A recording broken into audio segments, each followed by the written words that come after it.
Welcome to the School of Risk podcast, where we have insightful, valuable, and sometimes intense conversations on the various dynamics of risk-taking in life and business.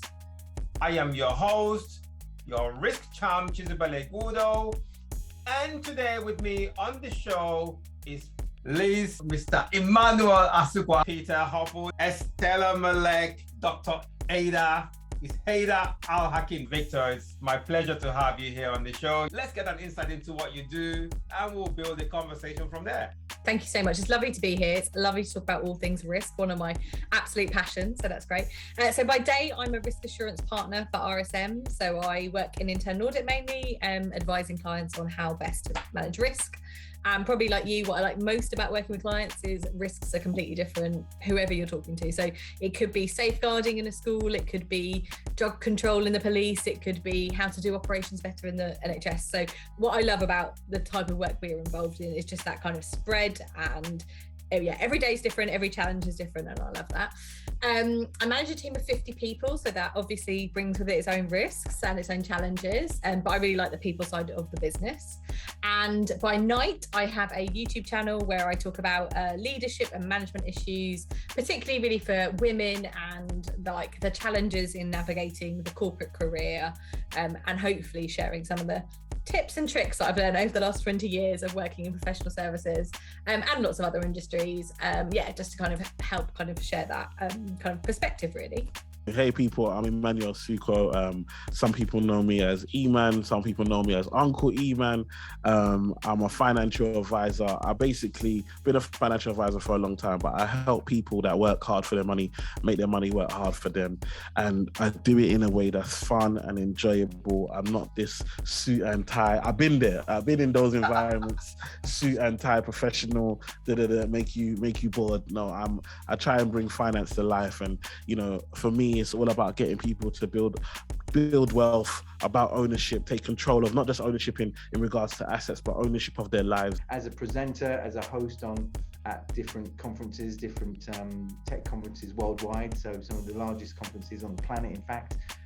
Really proud that I get a chance and lucky I get a chance to travel and shape these stages on behalf of these event producers and event organizers, really to help audiences make sense of everything that's happening and keep the energy levels up as well, and help them walk away with value, because at the end of the day, that's what it's all about, bringing value. So storytelling, pitch coaching, TEDx coaching, presenting, and helping people share their stories, finding their stories and sharing their stories in a better way.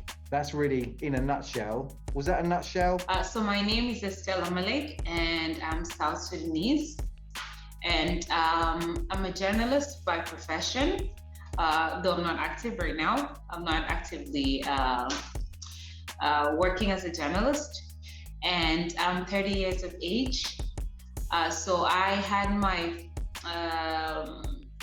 education. I studied in Malaysia and in China, and I have practiced in the media in China and locally, and then came back home, and now I'm an entrepreneur.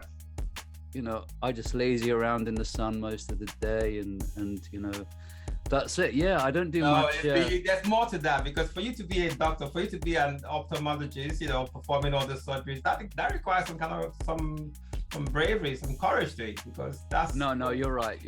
No, you are absolutely right. I come from quite a religious and political family in Iraq. So the Al-Hakim family is steeped in religion and politics, and there were sort of the original anti-British rebellious group of individuals who tried to kick the British out when they first came after First World War. So, we've always been anti-colonial and, really steeped in our own culture and heritage.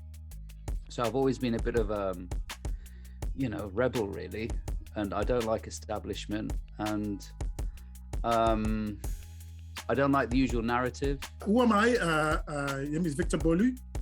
I am currently the founder and CEO of webautomation.io, which is a venture-backed software startup.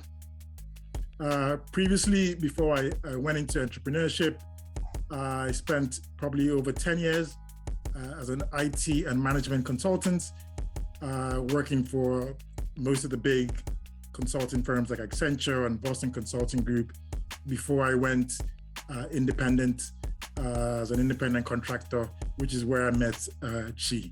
I like to think that I'm a very conscious person, aware, more self-aware now than I ever was, entirely, both about my physical and my spiritual, and also my health. And obviously, so this is taking us back to the whole pandemic thing, and I did my own research with the COVID and so on and so forth, a bit more of it. Had a number of debates here and there, and I thought, okay, I'm well informed. And I chose not to be vaccinated. I'm just going to wait this out. I just feel that when you are conscious and not driven by popular opinion, you can make more informed decision when you take your own well-being into your hands, I suppose, and not allow someone else decide that for you. And I think the pandemic has kind of sort of emphasized this in some respects, because obviously there are a lot of people who have genuinely not wanted to leave their house, and we've become de-skilled in making those risk management decisions because we've not had to do it. We've been in our safe spaces, and we haven't left to go to work, or we haven't left to travel for a trip, or all those things, which kind of, like everything in life, the more you use something, the better you get at it, don't you? It's like a muscle. And I think over the next few years, there will be a readjustment period where people get used to taking some more risks. I think, we became an incredibly risk-averse society overnight by government edict, effectively, and unwinding that. And you can even see it, I'm sure, like, your listeners and kind of stuff, different people had different attitudes to risk during the pandemic. Like some people took risks that others wouldn't. And again, it's just a really good example of how it sort of is everywhere in the ecosystem. And we just don't always view it like that. Those guys at the top, how many brains do they have? I like to say those parents always said that when you say that you come fifth. So the 4 people above you, do they have 2 heads? You know how it is.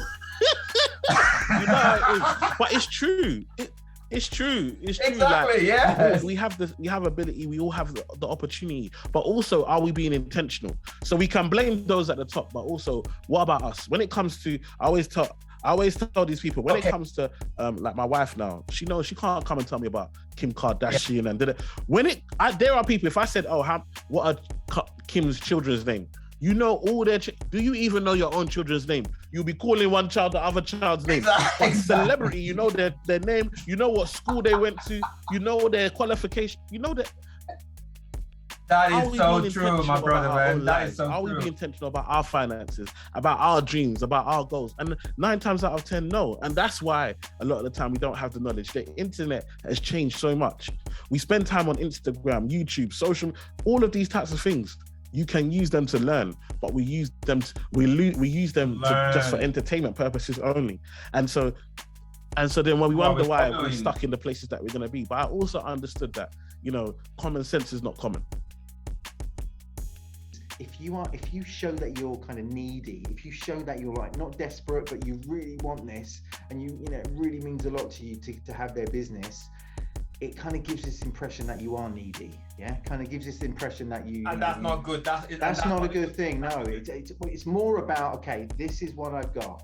This is good. I believe this is something of value, right? We're looking for people to invest in us that are on the same wavelength as us. People that appreciate the same value. So we're not out to go and find investment from anybody. We just don't want money from anybody. Okay, money certainly from anybody would help. Yeah. The thing is, if you're a startup founder, it's really important to have this mindset of, okay, we're looking for specific investors that match what we have, that match the journey, that match me as a founder to work with, right? Yeah. So, but if you're trying to just opening it up and just saying, look, we need investment, we want your money, we want anybody, and we're happy with anybody, then it's not going to work. No, absolutely. If an investor will certainly feel more valued and certainly feel that there's something there that they can work together on if he can see that this founder is really nailed down on exactly the type of investor he wants, the type of the journey that he's going through, and that vision as well, right? So being needy, showing that this intention of like, oh, I really need investment, is not the right way to go. It's more about, okay, this is what we have. We know it's good. We know we're going to get investment, but we want to make sure it's the right investment. So one of the reasons that I came up with that name was to help people like you understand where the product is from. Amazing. Because initially I wanted to name it Goddess. I had Goddess in mind. Because I was thinking of the female perspective of it. One, I'm a woman that owns the company, and it's women that do majority of the work. And so I have this tagline, by her, for him, and her. Mm-hmm. That's the tagline that I want for the company. So I wanted people to think, when you see a runway, it captures your mind. You think, what does a runway mean? Yeah. And then you'll be curious, and then you get a translation, and it brings your attention to South Sudan. That was me thinking as a media perspective. The reason for that is because I told you before that I did the research on the representation of women in conflict regions, and I noticed that there was nothing good about South Sudan on there. Mm-hmm. And I felt like it was important that we have, like something, even if it's little, one step at a time, but there's some sort of good perspective, like positive representation of South Sudan. So our branding, I'm sure you checked on the page, our branding has our flag on. Yes. And it's armwear. Yeah. So when you see it, you think of South Sudan, and this is something great from South Sudan, which is not what you see on Google or social media. How do you get a patient to tell you the truth? Well, it's difficult. How do you know whether they're telling the truth or not? You can only presume that, but you need to make it clear that the therapeutic relationship will not happen if truth is not involved. Absolutely. And then the second thing is that the client or the patient has to want to get better. And I've seen so many patients who just don't want to get better. There has to be it's not a form of what's it called? Munchausen syndrome, where it's not that complicated. It's not that complicated. It's not that complicated. People do not want to get better. Why? I guess it's easier. That they don't want to get better because they're in the same rut and they've got used to this role of being victims or being, unhappy individual. It's comfortable. I went to my kids' open day for a school, and one of the things the head teacher said was, she said, the jobs that our kids are going to do in the future haven't been invented yet. Wow. So when people say people are going to lose jobs, there's so many other jobs that people are going to create. I mean, look at what's happening with YouTube influencers. Yeah. We're creating content. That wasn't a profession 10 years ago. It wasn't. Yeah, and this is because people have been freed from doing some of the typical factory work and all those things they would have normally done. And they can do more things, like there's no software that can do this interview. You're asking me questions based on your creativity. Yeah. Only humans can do this. So I'm actually on the other side, and I'm encouraging more automation of repetitive things, and freeing people like myself and anyone else to create. You know what? I wish I could just take my mic now and just do a mic drop. I'll do a mic drop right now on that. Seriously, man. If this video got your attention, you can listen to the full episode on Spotify, Google Podcasts, Apple Podcasts, where you can gain more value from this amazing content. And if you find that you are enjoying this video or you are learning something new, please put a like on this video and subscribe to our channel, the School of Risk Podcast.